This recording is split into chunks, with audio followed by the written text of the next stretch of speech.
We are following tragic breaking news in the Garden State of New Jersey. Two helicopters colliding and crashing to the ground. That accident unfolding just before noon in the town of Hamilton. That's about 30 miles east of Philadelphia.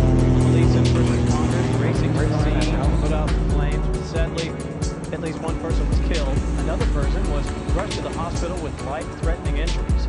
Both the FAA and NTSB will be investigating that crash. As we get more information, we will bring that to you. It's a shame. It's a shame.